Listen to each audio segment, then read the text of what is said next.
Yeah, let's try not wasting this opportunity. Anyway, hey everybody, what's up? This is Retrokid Reviews with a new-ish water gun detail. It's going to be summer stuff for the family, but outside of that, catch-up reviews, starting off with, other than the spill you probably saw from my 4K watchers, hi area. Last of Us, Season 2, the finale dropped, and unlike my, I guess, equipment that I gotta re-up for future figure reviews later on, dropped a few weeks ago, and the reason why it took me this long to finally get around to watching it is due to some technical difficulties on the Mac side of things. Again, thanks to family. So, long story short, since I'm here and I'm talking about Max, what are my overall thoughts of them finally get the name back to HBO Max? Should have kept it the first time around, gonna be real with you like everybody else, and that's kind of it. So with the name changes out of the way, my overall thoughts of the season, well, I did the big spoilers last time around, so card of that. And as for the season finale, which I'm mainly going to talk about, it's still good for what it is. I'm very much aware that they shaved a lot of edges off of Ellie that you normally would see in part 2, the OG game, of course, 5 years ago. Outside of that, Isabel Merced's Dina probably got the weirdest amount of memes, mainly because I think when I was live watching this with my mom before the hiccup, they were doing a lot of comparisons to her live-action adaptation of Dora the Explorer with the maps and stuff like that. Outside of that, the pregnancy reveal and the dialogue did change a little. I'll agree to that at the very least, but I'm okay with some of the changes. I just came off of rewatching the finale and the behind the scenes, and I think one of the creatives who were also the writer of this game sequel said that they wanted to have a sequence with Ellie being stuck in the island by the Seraphites before Abby's side of the story. I guess to give you a quick preview of what that side of the game was going to be about. And yeah, that's basically where the season leaves you, is on the obvious cliffhanger of the showdown in the theater, and then eventually you cut to basically Abby's side of the story before they go back into Ellie's, probably in season 3, or if they are going to do season 4, I think that's what the showrunner said. I think Craig Mazin wants to push it to a 4th season somehow. And now, again, spoilers for the whole game. There is legs you can do it. More specifically, I hope they do the Rattlers when they go to Santa Barbara on the California side, where the finale of the game kicks off, because there is a lot of story there. But I guess if you reread, I guess the lore, I mean, it's just a biker game that got really lucky in the apocalypse kind of thing. So again, could be the same thing, but with a different context and probably with a better character to like build off of that faction last minute. And I don't think they'll change the game's ending of them, of Abby and Ellie just working together and then eventually start their fight once and for all. But that's my headcanon and what they should have done, to at least buy you another hour to like give you the sense of like, you know, this beef wasn't worth it kind of vibes. But that's kind of the end of it. As for I really want to shout out one of the writers for the finale, Haley Warren Gross, who was the original dev and I believe writer for part 2. She definitely got a better sense of how to handle, spoilers by the way, for the finale. I know it's been 2 weeks, but just in case you're still watching, or behind like me, Owen and Mel's death. I think they played it a little bit better than in the game. It's more for shock value. I think they're trying to dance around the idea of like, hey, we didn't do it for shock value. Hey, we're just doing it to like make the world around Elliot in this episode to basically say, hey, this beef is not worth it. Please go home. Try another day. Like, the world is literally telling her not to continue this feud. And I kind of agree with it on the wording and probably the marketing level of it. But as someone who played the game 5 years ago, it could have been better. I'm gonna be real with you on that one. It could have been a lot more intense just on its own, on like an Abby front, which you're probably absolutely gonna be seeing in season 3.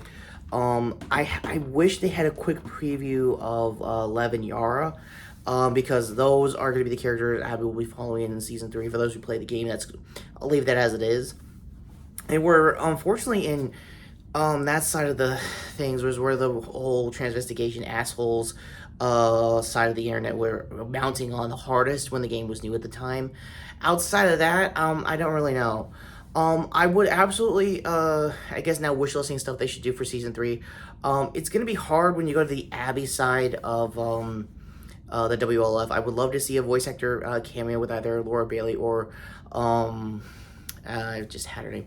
Ashley Birch, who was Mel in the game.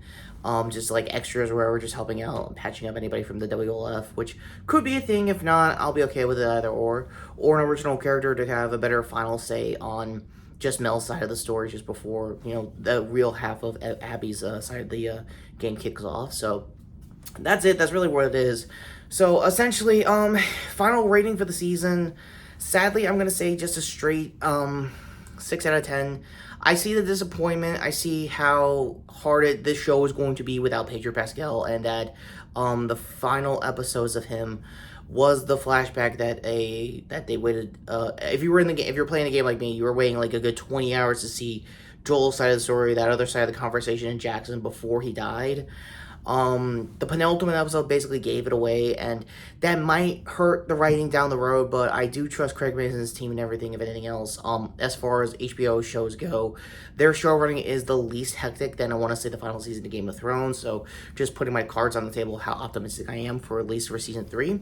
Could they push it to season 4? With everything I said about the Rattlers, most likely, but that would be a lot of padding, that'd be a lot of filler, and I, as a game player, watcher, not a casual fan of Naughty Dog's career, would see that as basically padding for the inevitable like finale that you gotta do accurately to the game. And despite literally everything I've said in this show, it is accurate from the game. There is moments, especially in 2, like there's a lot of moments of Ellie being a little more gruff than I thought she could in Bella Ramsey's case. I think it's more performance for her and not really characterization. She's got the characterization down to a T. I just feel like, I don't know, maybe there's some miscommunication on just like the Seattle side of the season, so I don't really know there. Outside of that, I'm still hopeful that they'll at least try to land, get the landing for like what the original game's ending was, probably next season, if not, if they plan to do a season 4 after that. Outside of that, I have really no love lost for the cast. Gabriel Luna's Tommy, who was in the finale, did a pretty good job. And this has been a long-standing requirement from the fans that they wanted to do for about basically 5 years now. They wanted a Tommy DLC, like a lost. I forgot the name of the DLC for Ellie's side of things during part 1. My bad in advance. Fake man, but go to the trailer for that if you know what I know. And I kind of wanted that too, just to see how he handled like scoping out most of like Jackson and stuff like that. That might still be a thing in season 3 for Gabriel Luna's version of the character. It's definitely not going to be the case for the game. But Esmeralda Set is absolutely the standout for the back half of the season. You could definitely see like the energy like just shifting in her and like her decisions of like keeping Ellie around is like she's kind of mixed but kind of there kind of stuff. I humbly apologize for Jesse's actor because you got to breathe his scenes a little bit more than I think you could with the original game itself. It's still, his death is still like a quick shot, shock value kind of thing, but like I guess again I think the theme of like most of this season and probably next season as well is any of the writers who were creatives and devs during the original game kind of want to breathe the scene a little longer. Maybe they don't want to admit that they made some mistakes during that game, but that's all speculation for me at this point. And with the speculations out of the way and a forced hiccup I'm trying to hold, go to over here for the end cards finally. To the first playlist is going to be my shorts playlist for my overall thoughts with the Deadpool and Batman announcement last week. And I guess the ambidextrous shot over here to my future, probably upcoming movie review later this week for John Wick Valorant. If not, there will be a previous video right here as well. The closest to Last of Us gear, weirdly, to sub to channel, hit the notification bell down below.